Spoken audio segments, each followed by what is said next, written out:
Uma, dois, duas. Pastor João chegando. Ei! Nós. Tá ouvindo a gente? Tá me ouvindo? É nóis. Tô ouvindo bem. Sim. Boa noite. Boa noite. Então, o tempo é curto. Só temos 57 minutos e 30 segundos para a live encerrar. Então, vamos direto ao assunto. Muito obrigado, desde já, pelo convite. Estar aí com a gente. Esse é um assunto nas minhas caixinhas de pergunta que aparece com frequência, que é justamente a pergunta por que na Nova Vida, na denominação, nós recomendamos fortemente que mulheres não dirijam louvor. E essa pergunta, então, abre um leque de questões que começam lá na questão de ordenação feminina. Por isso que o tema da live acabou sendo nominalmente a ordenação feminina, mas espero poder, na próxima hora, a gente dar umas boas pinceladas aí nas várias atuações, papéis, funções, contribuições das mulheres na atuação da igreja local.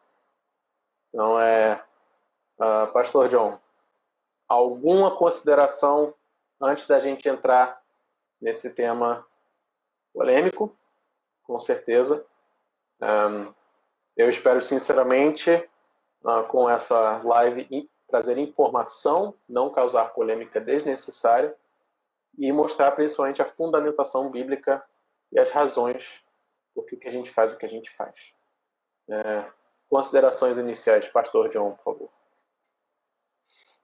É muito bom estar aqui refletindo sobre mais esse assunto concernente à vida da igreja local. E é sempre visando a saúde da vida da igreja local que a gente quer conversar sobre essas coisas, né? Mais do que debater assuntos teológicos controversos, nós queremos saber se as nossas igrejas locais estão servindo a Deus com saúde, com fidelidade à palavra, com sabedoria nesses tempos. Né? Então é nesse espírito que a gente quer conduzir essa conversa, né?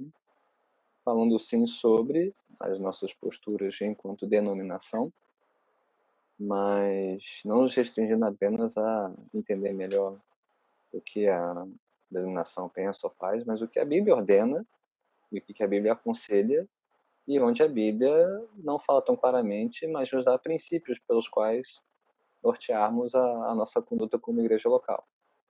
Isso acho que é uma importante consideração inicial. E a segunda, mais específica ao ponto, né, da participação feminina na igreja. Isso é importante frisar, né? E apesar da conversa, né, ter sido divulgada como uma conversa sobre ordenação feminina, não queremos falar somente sobre ordenação feminina, né, mas sobre serviço das mulheres na igreja, o ministério feminino na igreja local. E a Bíblia é muito positiva, muito favorável a esse respeito, né? Isso a gente quer deixar bastante claro. De todos os serviços possíveis e imagináveis dentro da igreja local, há uma fração pequeníssima que a Bíblia franqueia apenas para os homens. De resto, há uma gama enorme de serviços valiosíssimos, preciosíssimos para a saúde da igreja local, que são franqueados a homens e mulheres. Então, nós queremos aqui conduzir essa conversa nesse espírito, né? O quanto a palavra afirma o valor e a importância das mulheres na vida da igreja local, uma multiplicidade de funções, de atividades, serviços, com todos os dons e talentos que Deus concedeu às nossas irmãs em Cristo. Dons de aconselhamento, intercessão, misericórdia, mentoria espiritual, socorro e também ensino em determinados contextos. Então, acho que é nesse espírito que a gente quer conduzir essa conversa. Não ficar apenas olhando para uma pequena fração do que é feito na igreja, que é franqueado apenas aos homens e não às mulheres. Mas mostrar o quanto a Bíblia afirma uma participação importante, valiosíssima das nossas irmãs em Cristo, para o bem do corpo, para o avanço do reino. Ok. Bem, uma primeira pergunta, começando bem objetiva, que eu acho que é um ponto mais em comum a maioria dos que nos seguem do que discordância. Mas como é que a Bíblia fundamenta vamos começar pela questão da ordenação, o reconhecimento ministerial de mulheres. A Bíblia não tem um mandamento, um mandato, uma palavra de ordem, digamos, que diga: não ordenarás mulheres ao ministério.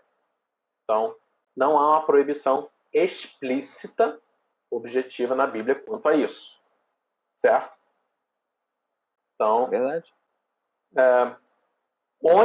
de onde que a gente tira, ao princípio, a noção de que o ministério pastoral, primeiro, vamos começar com o ministério pastoral, é exclusividade dos homens? Excelente pergunta.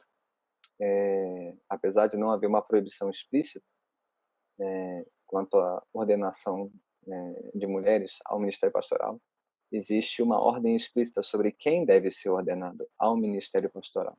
E Paulo é muito contundente ali, na sua primeira carta, Timóteo, capítulo 3. Diz que aquele que almeja o episcopado, sinônimo para pastorado, deve ser marido de uma só mulher. Bem, isso é muito claro, né? Mulheres não podem ser marido de uma só mulher. Só um homem pode ser marido de uma mulher. Mas isso foi Paulo na época dele, não viveu nos nossos tempos. Né? Se fosse nossos tempos, talvez ele teria sido mais flexível. Não, Paulo não fundamenta isso num argumento cultural da sua época. Ele diz que quem almeja o pastorado deve ser marido de uma só mulher e também deve governar bem a sua casa, tendo os filhos em submissão.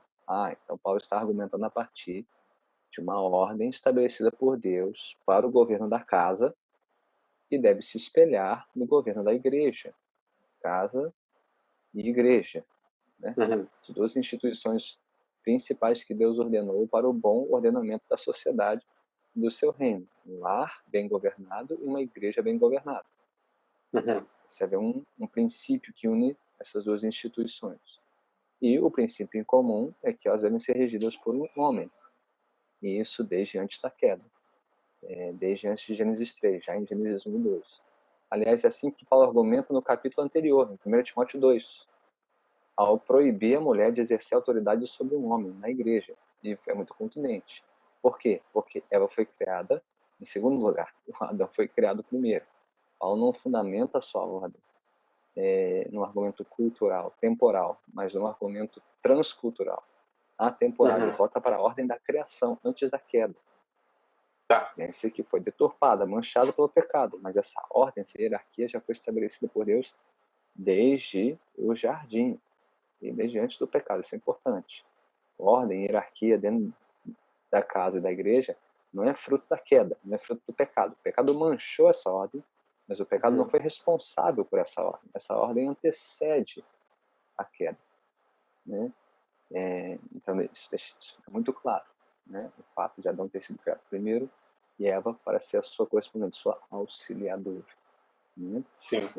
Essa ordem é muito clara. E fica ainda mais claro para quem questiona essa ordem em Gênesis 1 e 2, quando chegamos em Gênesis 3, né? Interessante. Quem peca primeiro? Eva. Mas Deus chama quem é a responsabilidade primeiro?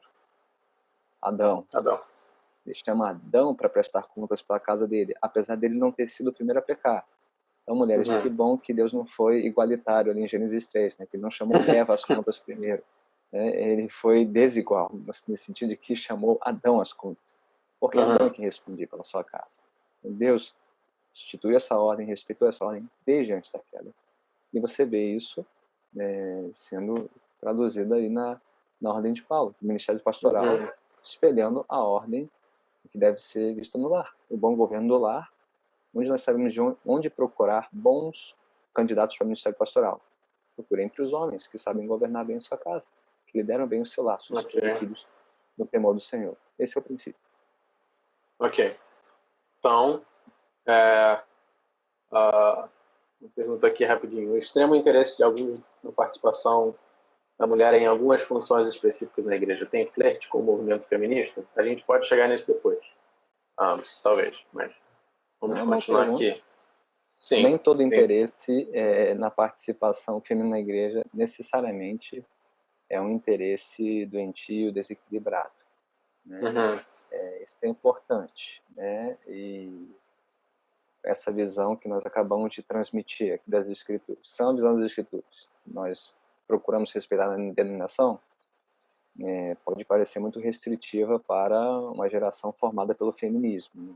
O feminismo aí militante, aí, do movimento moderno feminista do século XX, década de 60 e 70, que procurou não apenas resgatar a participação da mulher na sociedade, mas procurou abolir qualquer distinção de papéis entre homens e mulheres, seja em casa, seja na sociedade e, consequentemente, na igreja, né? Ok.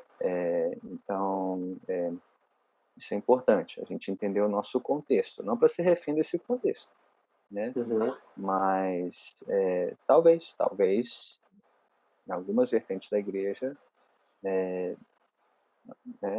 anteriormente a essas décadas, a igreja tenha sido muito restritiva na sua valorização do papel das mulheres, e talvez houve uma reação de querer resgatar o papel delas, o lugar delas na igreja. Isso também pode ir para um excesso, de Sim. acompanhar uma onda que não é bíblica, que não se conforma com a visão de mundo cristão, de abolir toda e qualquer distinção de papéis entre homens e mulheres no lar ou na igreja, né? Então isso é importante, gente, desde Gênesis 1 e 2. Né? A Bíblia defende claramente a igualdade de valor entre homens e mulheres. Ambos são feitos à imagem e semelhança de Deus. O que não quer dizer que os seus papéis sejam substituíveis, intercambiáveis. Né? Há uma igualdade de valor, mas uma diferença de papéis.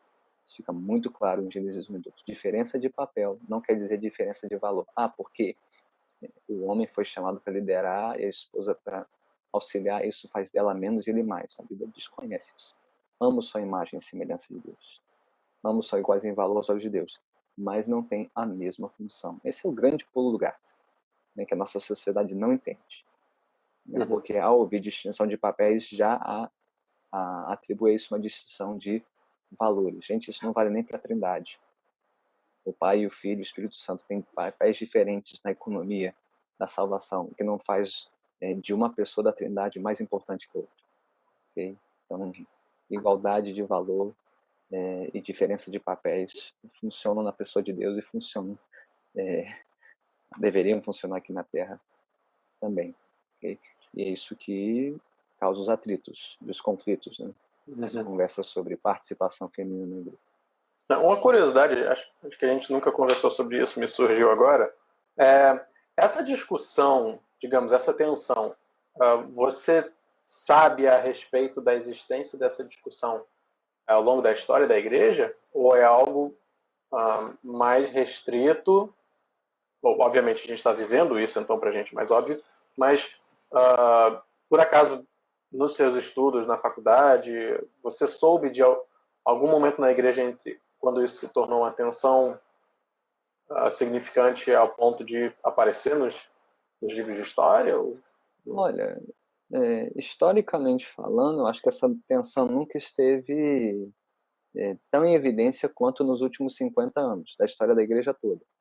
Uhum. Ou seja, de novo, por conta do nascimento do movimento feminista do século 60 e 70, junto com a revolução sexual, né, que rondava ali os campos universitários dos Estados Unidos, na Europa, né, o Ocidente entrando em crise cultural, em crise moral e espiritual, enquanto isso teve seu peso sobre a igreja. Né? Uhum. Então, não somos a única geração da igreja a ter que lidar com isso, mas talvez a geração que mais tem que esclarecer, né, a sua visão biblicamente fundamentada do lugar e do papel importante das mulheres na igreja dentro dos limites estabelecidos por Deus. Né? Uhum. O que talvez seja curioso, eu acho isso importante ressaltar, é que a posição dos autores do Novo Testamento teria sido bastante polêmica na sua época, bastante controversa. Uhum. Isso é importante ressaltar porque os autores do Novo Testamento, que parecem muito restritivos para a nossa cultura, soariam muito permissivos no primeiro século, na sociedade greco-romana. Lembre-se que na época de Paulo, mulheres e crianças eram tratadas como posses, não como pessoas. Então, escrever, por exemplo, maridos amem as suas esposas como o seu próprio corpo, isso seria um escândalo para ouvidos gregos e romanos. Como assim? São posses, não são pessoas. Né? O Novo Testamento teria escandalizado os ouvidos dos primeiros leitores da sua valorização da mulher e da sua importância no casamento na própria igreja. Você vê isso, mulheres acompanhando os discípulos, né? Jesus, patrocinando a missão dos apóstolos, sendo muito ativas na igreja local. Isso teria escandalizado por outras razões, por razões diferentes da nossa sociedade, né? Então, o que parece escandaloso para nós hoje, porque parece muito restritivo, na primeira geração teria parecido muito permissivo, né? Teria sido o liberal da época. Até o exemplo, eu lembro. Que, eu lembro o exemplo quando você pregou, expôs o Evangelho de Marcos na igreja, e como você ressaltou justamente, se assim, digamos, o plano furado de Jesus, de que as duas primeiras testemunhas da sua ressurreição fossem duas mulheres, pessoas que seriam completamente invalidado, cujo testemunho seria completamente invalidado, justamente por serem mulheres. Não era aceito. E por que Jesus da época, por que Jesus teria escolhido logo duas mulheres? Não tinha peso, não tinha valor. Então seria uma estratégia muito forada dos evangelistas colocar ali a voz das mulheres como primeiras testemunhas da ressurreição. Tecnicamente eles até põem em xeque, né? Eles põem em xeque a veracidade. Né? Se fosse uma história inventada, foi muito mal inventada. Colocar logo as mulheres como as primeiras testemunhas da ressurreição. Né? Mas só para mostrar que, primeiro, é verídico, não haveria razão por que inventar isso, só para tirar um mérito do cristianismo aos ouvidos dos judeus, dos gregos, dos romanos do primeiro século. Mas também para valorizar a importância delas como primeiros testemunhos da ressurreição. Né? Então, isso é importante, mostrar como a Bíblia, historicamente falando, ela sempre valorizou as mulheres mais do que as outras sociedades, do que as outras culturas. Né? Apesar de, aos ouvidos do Ocidente hoje, parece que a Bíblia valoriza menos as mulheres. Né? Agora, deixar bem claro, o fato da Bíblia valorizar as mulheres mais do que a esmagadora maioria das culturas ao longo da história, até hoje, a gente vai para o Oriente, vai para um país dominado pelo islamismo, por exemplo, e o cristianismo choca pela sua valorização da mulher, em comparação ao islamismo, por exemplo. Dizer que a Bíblia valoriza as mulheres não quer dizer que a Bíblia endossa o que o Ocidente chama da correta valorização das mulheres. A Bíblia não endossa o feminismo moderno. Tá? Quem afirma que a Bíblia é a precursora do movimento feminista moderno é uma pessoa que não sabe o que está falando. Porque o movimento feminista moderno vai muito além. Não só na sua valorização da dignidade da mulher, mas na completa eliminação e abolição da distinção entre os papéis conferidos a homens e mulheres, o que a Bíblia não reconhece. Tá? Então, por favor, não confunda esse movimento feminista moderno, né, antifamília, antimaternidade, anti-hierarquia, anti-liderança masculina, com o que a Bíblia reconhece como a correta valorização do papel da mulher em casa, na igreja e na sociedade. Importante deixar isso claro como pano de fundo. Sim, sim. Agora, você falou, o ministério dos apóstolos foi apoiado por mulheres. Sim. Financeiramente, logisticamente.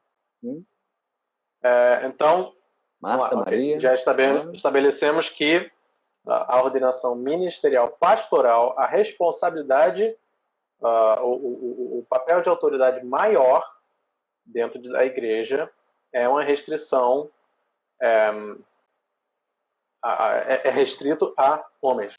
Agora, no exemplo das apoiadoras de Jesus, isso abre está fugindo a palavra. Isso abre a possibilidade de reconhecimento. Presidente. Isso abre precedente para o reconhecimento ordenado de diaconisas em papéis de autoridade inferior? Ok, já estabelecemos o pai do lar, o marido, Adão, Eva, posição máxima. Ok, autoridade máxima, homem. E autoridades menores. No caso dessas mulheres específicas, isso abre precedente para reconhecimento de diaconisas? Uma boa pergunta, né? E há mais margem de discussão aí do que para pastores, né? Então, ao ordenar, quando Paulo ordena em 1 Timóteo 3 que quem aspira ao episcopado, ao ministério pastoral, deve ser marido de uma só mulher, bem, isso por definição exclui mulheres. Okay? Então, quem está à procura de uma proibição explícita, bem, tá aí. Se precisa ser marido de uma só mulher e governar bem a casa, não pode ser uma mulher, uma pastora, no caso, né?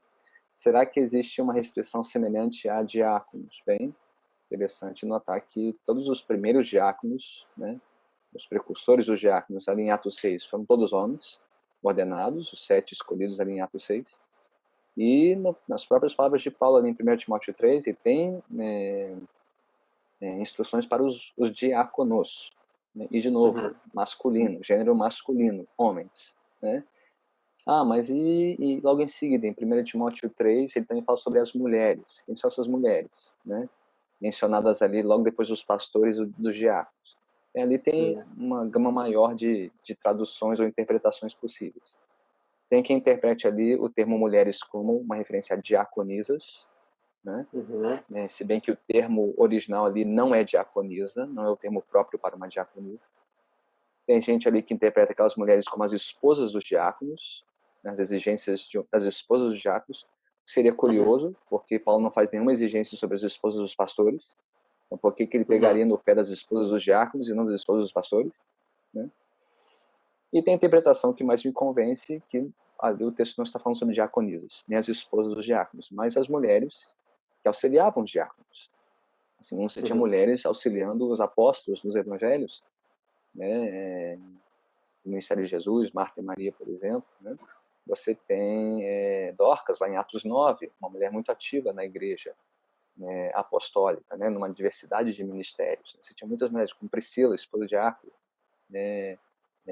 Então, as exigências, né, bíblicas para que essas mulheres que auxiliam os diáconos na organização dos serviços da igreja. Né?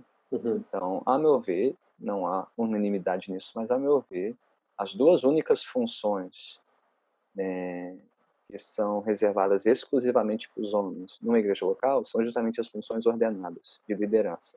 Né? Os pastores, que lideram um rebanho por meio do ensino da palavra, e os diáconos, que auxiliam os pastores na organização dos serviços da igreja. Né? E é só isso, gente. Porque, de resto, a Bíblia é amplamente aberta e favorável à participação das mulheres na vida da igreja local. De novo, intercessão, aconselhamento, mentoria, visitação, socorro e até mesmo ensino em determinados contextos e para determinadas audiências. Eu ia chegar nesse ponto aí. A gente pode seguir por essa linha, então, que audiências são essas, que atividades são essas franqueadas às mulheres? No caso aí, você falou... participação na igreja local. Ensino e pregação, certo? São as exclusividades. Ensino e pregação. Ou seja, mulher não pode local, ensinar. Na igreja local. Okay. Na igreja local, na vida da igreja local semanal. Sim. Então, mulheres, biblicamente, em hipótese alguma, dentro da igreja local, importante distinção. A igreja local compreendendo uma audiência mista. Certo? Sim, igreja local totalmente reunida. A Assembleia Geral de um culto público, uma audiência mista em que toda a igreja está reunida. É esperado que o pastor, né, ou o diácono, alguém sendo treinado e preparado para tanto, um homem em fase de teste, de preparação para o ministério do púlpito. É ele que deveria estar à frente ministrando a palavra, e não uma irmã. Uhum. Então, a ministração da palavra. Agora, por exemplo, se você tem digamos, um curso da escola bíblica de história da igreja, como por acaso a gente está atualmente lá na catedral, estamos passando por um módulo de história da igreja, assuntos que não são diretamente a palavra. Como você enxerga? Porque assim, você tem nomes notáveis de mulheres que estudam teologia, escrevem sobre teologia. Um grande nome, Nancy Pearce, Anthony Guthrie, no Brasil, Norma Braga, e tantas outras. Vamos supor, vamos pegar o exemplo dessa. A Nancy Pearce é membro da minha igreja. A mulher que é referência aí em estudos de filosofia, apologética e ética do corpo. Cosmovisão cristã. Se ela viesse dar uma palestra sobre cosmovisão cristã, engajamento cristão com a cultura, ela poderia? Creio que sim. Ela não estaria ali preenchendo uma função de liderança, de regência da igreja, de definição de doutrina, no contexto da igreja local, está fazendo uma participação dentro da perícia dela, estudo de teologia, interseção de filosofia, cosmovisão. Então, eu creio que não há nenhum impedimento. Pelo contrário, eu vejo a Bíblia amplamente favorável para que as irmãs estudem teologia. Teologia não é só coisa de homem, é coisa para homens e mulheres. Todos os cristãos devem conhecer a palavra, conhecer bem as escrituras, estudar boa teologia para a sua própria edificação, do seu lar, para poder servir os irmãos na igreja e poder servir a igreja. Então, Nancy Pearce, ou alguém versado em aconselhamento, uma irmã, poderia trazer algumas orientações importantes sobre cuidado consigo, enfim, na área médica, clínica. Sim, é possível. É possível. Essas participações pontuais, específicas, até mesmo no contexto de uma igreja local, de audiência mista. Mas, de novo, o ensino regular das escrituras em culto público, uma audiência mista, deve ser reservado para os homens, os irmãos licenciados para tanto. Inclusive, a Juliana Santana faz uma pergunta aqui, eu não sei se ela acompanhou desde o começo. Uma mulher não poderia pregar em um culto na sede? Bem, suponho que ela seja da nossa denominação, está se referindo à sede, à catedral. Em um culto público, com audiência mista, homens e mulheres não. Uma mulher não pode pregar na catedral. Agora que o Hudson, acho que ele já, levando para a nossa próxima pergunta, que era a minha próxima pergunta, no caso de uma reunião composta exclusivamente por mulheres, a mulher poderia ensinar ou pregar? Creio que sim. Tito 2 fala sobre o papel das mulheres mais experientes, mais idosas, aconselhando as mais novas. Isso pode ser num discipulado individual, num grupo de estudo bíblico, pode ser uma audiência maior, um grupo maior. Sim, a única ressalva, a única orientação seria que essa irmã trate a palavra de Deus com o mesmo rigor que um homem trataria ao expor a palavra de Deus. Não é porque é uma mulher e não um homem, ou alguém que não seja pastor, que pode fazer o que quiser com a Bíblia.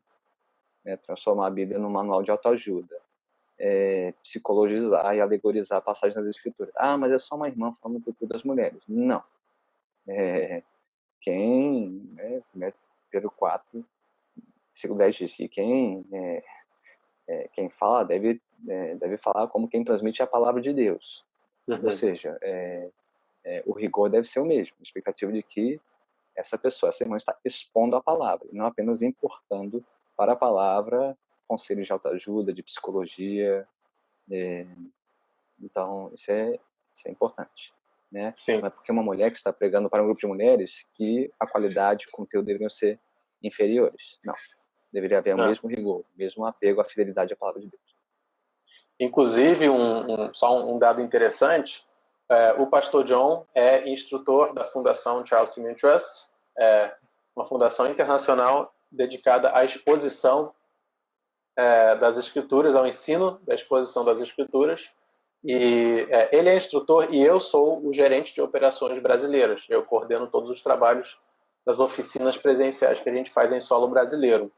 Nos Estados Unidos, nós temos oficinas dedicadas inteiramente a mulheres. Inclusive, esse ano a ideia era trazer a primeira oficina inteiramente para mulheres para o Brasil, mas por conta da situação atual a gente teve que cancelar. Então, nós participamos de ministérios que enfatizam e encorajam a exposição bíblica ou até a pregação por parte de mulheres para mulheres, com as devidas restrições. Uma coisa interessante também dessa fundação é que ela tem uma declaração de fé e todo mundo que participa, desde o instrutor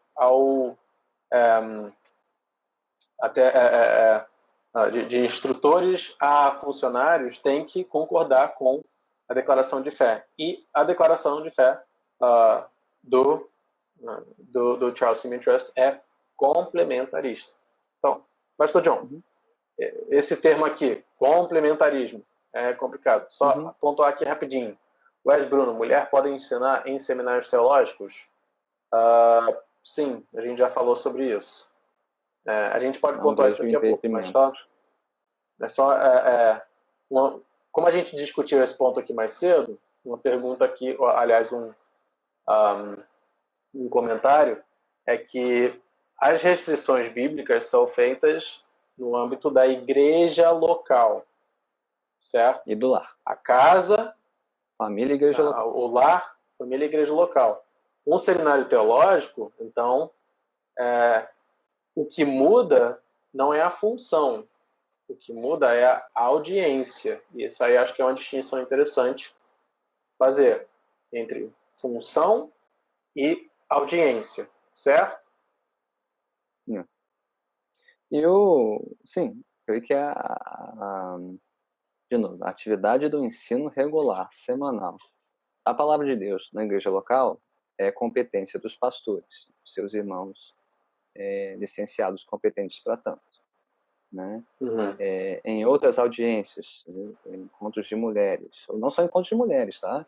Encontros de juventude, ensino das crianças. É só para as crianças, é escola bíblica infantil. Mas é juventude. Não, o rigor deve ser o mesmo, né? Para homens, mulheres, líderes de jovens, está ensinando as crianças, o rigor, a sofisticação e a linguagem não serão as mesmas, obviamente.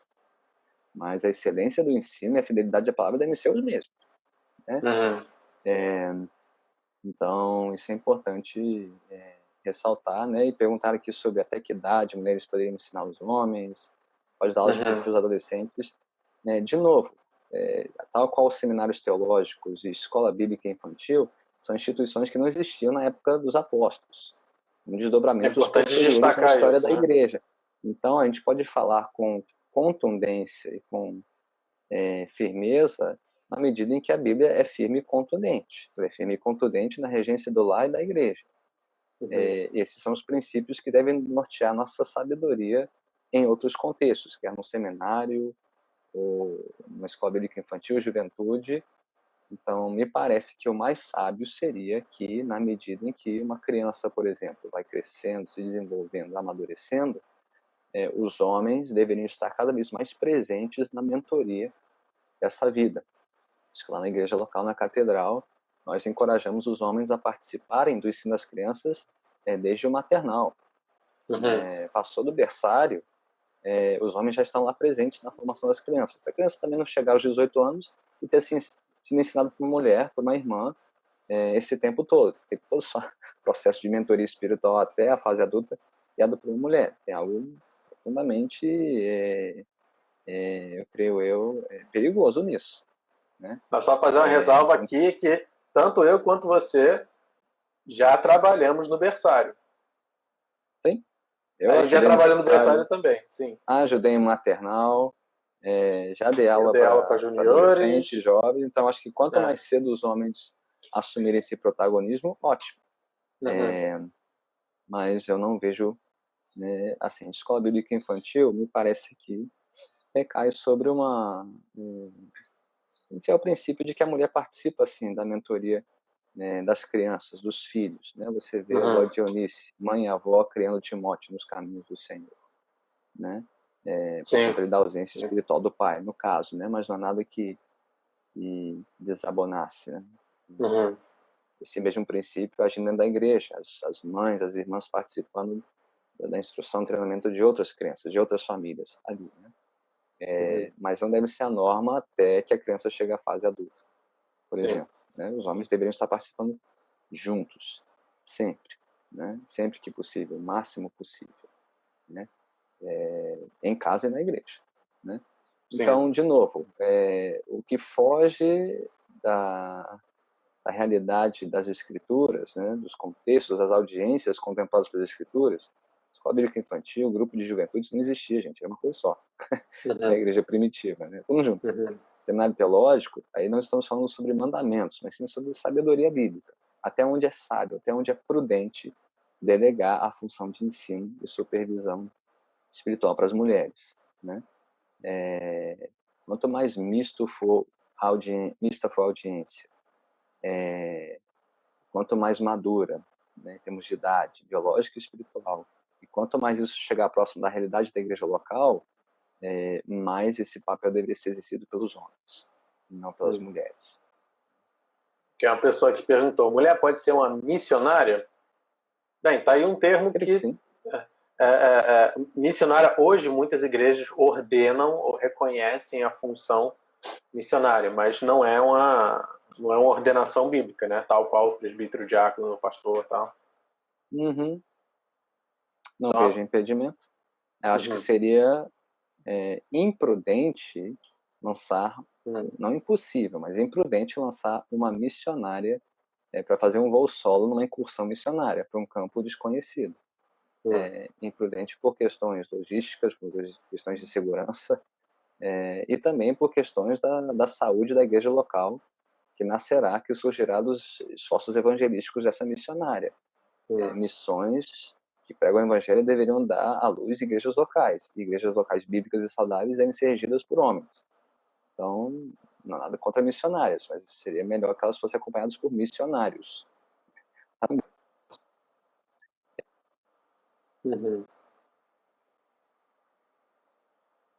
Eita, peraí. Tá voltando? Falou? Não faz isso comigo agora, tava tão boa. Oi, voltou. Oi, voltou? Voltou. Ok. Pagou e voltou. Então. Missionários, falando sobre missionários. Sim. Então, acho que já ficou claro sobre missionários.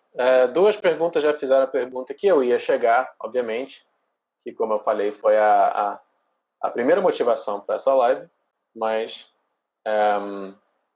então, ok. Figuras de autoridade, atuação na igreja local e ensino da palavra. Mas, como é conhecido do pessoal da denominação, nós também damos a orientação de que mulheres... Aqui a Daphne está dando exemplo. A Elizabeth Elliot não foi missionária solo após a morte do marido? Foi.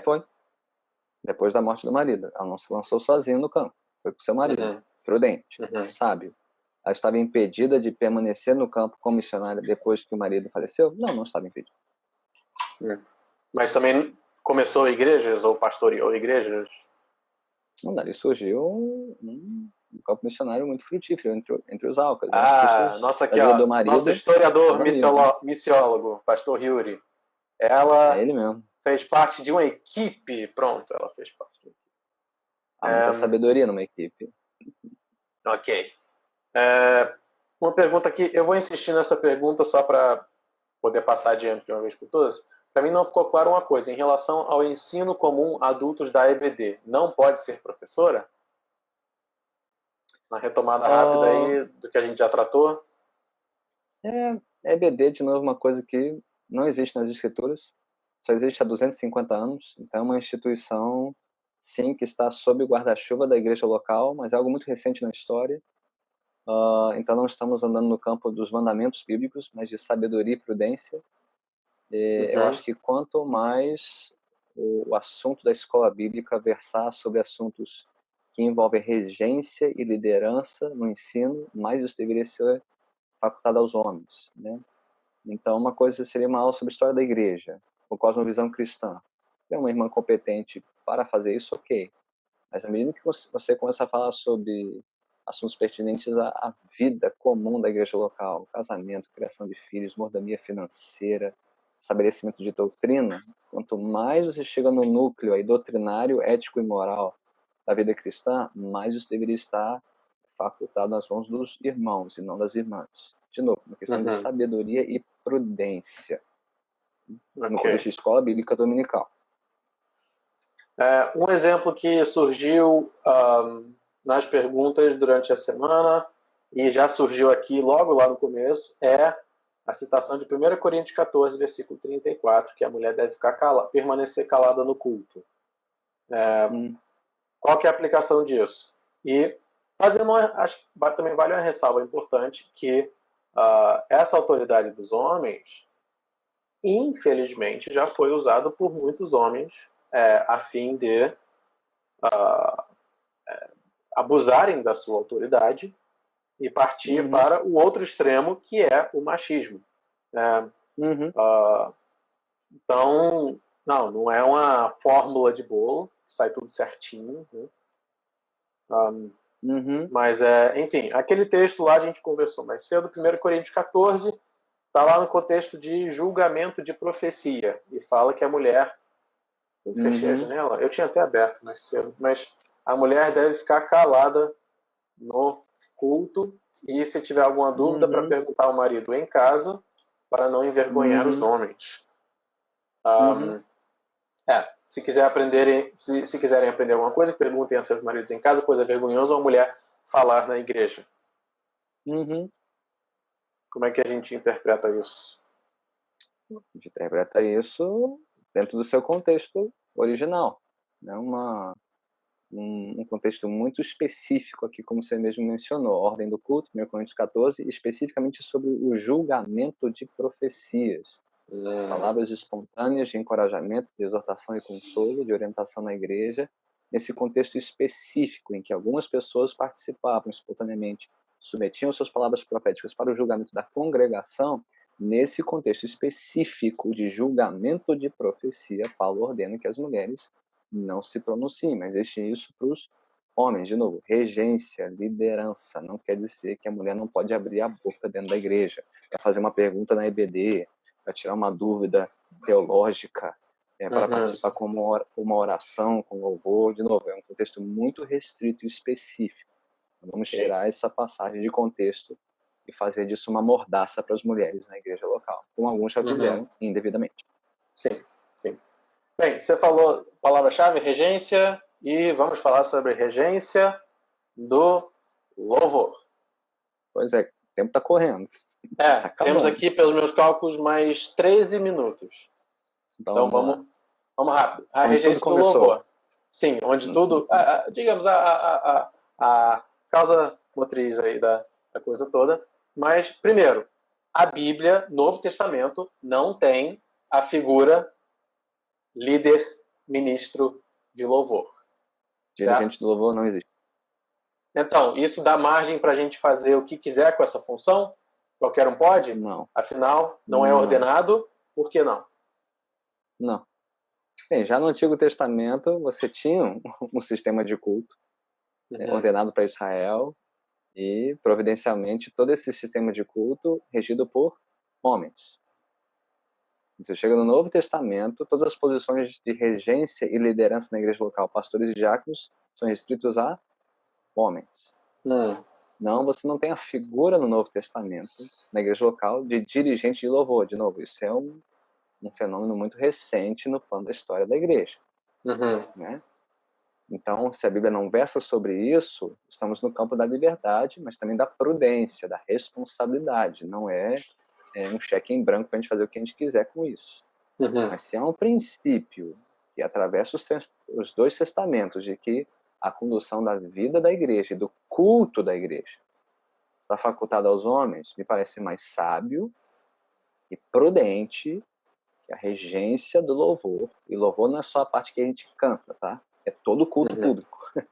A gente lê a Bíblia, ora, canta, ministra a palavra. A regência, a liderança desse culto deve estar nas mãos dos irmãos, dos homens, preferencialmente nas mãos dos pastores ordenados, que são responsáveis pela saúde da igreja, expressa no culto público. Não me parece mais sábio e prudente que os homens rejam o culto público, apesar de poderem ser auxiliados, não substituídos, mas auxiliados pelas irmãs, falando de maneira bem prática, logística, irmãs que possam ajudar com vocal, com instrumentos, com ofertório, podem auxiliar, mas não substituir a regência masculina do culto público. Parece que esse é o padrão bíblico. Sim, é uma pergunta que fazem quase que como follow-up dessa é: mulher pode participar do louvor, da equipe de música? Pode. O exemplo lá na própria catedral, a nossa tecladista, um dos tecladistas inclusive a regente do coral. A regência do coral é feita por uma mulher, a profissional gabaritada no assunto. Então, eu acho que o ponto nevrálgico dessa questão é entender a regência, a autoridade, o papel do ministro de louvor como um regente, certo? Ele que conduz, que norteia, que lidera o culto público. E não quer dizer que ele não possa facultar determinadas inserções do culto, como o coral, por exemplo. E delegar isso nas mãos de uma irmã que rege o coral, por exemplo. O que apresenta um ofertório, por exemplo. Sim. Ou até mesmo que faça uma leitura bíblica seguida de uma oração. Sim. Não vejo problema nenhum. Mas se você tem o culto público sendo regularmente entregue nas mãos de uma irmã que rege o culto, parece algo imprudente, pouco sábio, que não segue o padrão bíblico para a autoridade na igreja local. É um padrão bíblico estabelecido por modelo e não por mandato, né? No caso, que alguns argumentariam, né? Mas aquilo é o Antigo Testamento. Mas aquilo é a cultura da época. No Novo Testamento ele não afirma. Então... Ok. Jesus escolheu 12 apóstolos, 12 discípulos. Okay? Em Atos 6, escolheram 7 diáconos. Paulo disse que quem almeja o episcopado deve ser marido de uma só mulher e governar bem a sua casa. Né? Então, todos os modelos e mandatos no Novo Testamento são de regência e liderança masculina. Mas Paulo era um homem da sua época, da sua cultura. Gente, Paulo confrontou muita coisa sobre a cultura dele. Ele não seria frouxo ao ponto de consentir com o machismo da sua época. Tá? Mas Jesus foi um homem da sua época. Você está acusando Jesus de machismo? Então, é ele que confrontou os fariseus, chamou Herodes de uma raposa, chamou os fariseus de raça de víboras. Não teria coragem para peitar a regência masculina se isso fosse um pecado? Não fecha. Não fecha. Se isso fosse algo tão errado assim, então Jesus, Paulo, os apóstolos não teriam seguido um modelo bíblico divino de regência masculina. Uma pergunta que fizeram aqui é: mulheres podem profetizar? Elas podem profetizar? E tudo depende do que você entende por profetizar. Né? Tem quem acha que profetizar é pregar. Somente pregar. Né? Se profetizar é só pregar, depende a quem a mulher está pregando. Já falamos sobre isso aqui. Se for a assembleia regular semanal da igreja local, não deveria estar pregando / profetizando. Né? Mas salvo isso, ela está impedida de trazer uma palavra de exortação, encorajamento, consolo para a igreja, desde que submetida à liderança da igreja e aprovada para tanto, se a liderança da igreja julgar que é uma palavra oportuna, que vai abençoar a igreja, se é uma palavra de encorajamento, um testemunho de uma resposta de oração, uma palavra de encorajamento para aqueles que estão cansados, sobrecarregados, não vejo impedimento bíblico algum para isso. Ok. E, por fim, falta aí 8 minutos no máximo. Quais são as implicações? Por que é importante a gente seguir Isso. Uma pessoa está perguntando aqui, bem, vamos tentar chegar nessa pergunta ainda, mas ok, para que a gente precisa seguir isso hoje? Que diferença faz? Eu estou em pecado se minha igreja tem uma pastora? Minha igreja está em pecado? Minha igreja está errada? Recentemente, teve um pastor bem conservador, mas também bem briguento, americano, que afirmou: se você diz que na sua igreja tem uma pastora, eu duvido que você esteja dentro de uma igreja. Que você sequer esteja dentro de uma igreja. Ele é bem contundente. Mas vamos pensar, que diferença faz na vida da igreja homens? Tem muitas repercussões. Acho que a principal repercussão é que voz sobressai na igreja local. É a voz das escrituras ou a voz da cultura? Uhum.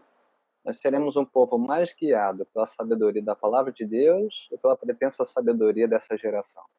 Uhum. Que acha que sabe mais do que Deus e sua palavra. Acho que essa é a principal questão aqui. E por isso que essa é uma conversa tão importante, independente das suas conclusões, né? Como você responde essas perguntas? Mesmo você esteja nos acompanhando e discordando de uma ou várias das nossas respostas. A pergunta é por que você discorda com base no quê? Na cultura, na experiência, no que dá certo, no que parece certo, nos olhos e ouvidos dessa cultura, ou Ou maior aptidão de uma mulher para uma função. Por exemplo, o pastor lá da igreja canta muito mal, mas tem uma irmã que canta muito. De novo, algo facilmente sanado se o pastor continuar regendo o culto e pedir socorro em determinados momentos do culto. Nada que subverta a ordem bíblica. Paulo não disse que quem almeja o episcopado ou pastorado tem que saber cantar. Ele tem que saber ensinar, tem que ser apto para ensinar, não para cantar. Se o homem não sabe cantar, não quer dizer que não serve para pastor, ou não serve para liderar o culto. Okay? Sim. Então, de novo, a principal questão é nós vamos ouvir quem? Quem tem a palavra final? É a cultura ou a escritura? Uhum. É a partir daí que tudo mais se resolve. Uhum. Porque se nós estivermos ouvindo mais a cultura da escritura, e gente, alguém tem que ter a palavra final. Os dois não podem ter peso igual. Okay? Se nós estivermos ouvindo mais a cultura do que a escritura, aí o resto é uma ladeira escorregadia. Não só quem pode liderar, não só quem pode ensinar, mas o que será ensinado, como será ensinado, quem decide o que pode ser ensinado ou não, o que é certo e errado. Acho que essa é a questão fundamental que está em jogo aqui. Okay? Quem tem a palavra final, a autoridade absoluta na igreja? É a escritura ou a cultura? Deve ser a escritura. Se for escritura, então, gente, a Bíblia é muito contundente sobre aquilo que traz mais saúde para a igreja local. É quando a igreja ouve a voz de Deus e segue e obedece. Às vezes favorecendo, às vezes contrariando a cultura. A gente não está à procura da aprovação dos homens, dessa geração. Está à procura da aprovação de Deus. Okay? Então, nós queremos entender o que a Bíblia diz e saber que Deus sempre abençoa e recompensa a fidelidade. Né? E nesse caso específico, nesse assunto específico que estamos tratando hoje, Deus abençoa com saúde e vigor igrejas que honram o padrão bíblico para a liderança e regência do culto e da vida da igreja. Uhum. Então, é um sinal para mim de grande perigo e alerta quando uma igreja começa a se afastar das escrituras e do padrão bíblico para a liderança da igreja. Porque ela está começando a comprometer algumas coisas e, se não forem verificadas e confrontadas, para levar a sérios riscos e perigos maiores até do que quem vai ocupar os cargos de liderança, as funções de liderança da igreja. Né? Então, quando você começa a negociar as pequenas coisas, as outras vêm em série. Né? E não, liderança da igreja não é uma pequena coisa, não estou subestimando a importância de liderança e regência. É algo da qual depende a saúde de uma igreja local. Sim. Bem, eu não quero abrir para mais perguntas, porque senão a gente está no nosso tempo. Bezerra 8047, mulheres podem ser líderes de jovens na igreja? Podem também ser ministras de louvor, como as cantoras gospel que conhecemos? Já falamos sobre isso aqui. Vai ficar gravada essa live, depois você pode voltar. Mas seguindo o padrão bíblico de liderança, que sempre foi delegado a homens, não é prudente colocar mulheres em posições de liderança dentro da igreja local. Ok? O pessoal está pedindo para a gente acabar essa e entrar em outra. Não, eu combinei com o pastor Só se uma for hora outro só dia, de eu live. vou dormir. Ele tem filhos no plural, ele tem Eu esposa. tenho que governar bem a minha casa. E para Ele tem que governar bem a governar bem minha a casa casa, e a igreja Amém. tem que descansar um pouquinho. Isso aí. Muito obrigado, mais uma vez. Obrigado, gente. Se o pessoal quiser, esse assunto, igreja e cultura, sempre é um excelente tópico a ser discutido. Muito obrigado, Thiago. Raquel, então, a esposa do pastor John está aqui mandando a gente largar o marido dela. Olha, essa autoridade feminina, a essa autoridade feminina eu me submeto, tá? Eu me submeto, ok? Então, muito obrigado. Boa noite, pastor John. Bom descanso. Raquel, bom descanso para todos. Muito obrigado por nos emprestar Raquel e os meninos agradecem. marido. Até a próxima. Tchau. Se você gostou dessa, manda sugestão aí nas caixinhas de pergunta para as próximas, ok? Um abraço e larga meu marido, Raquel. E com isso a gente termina. Boa noite.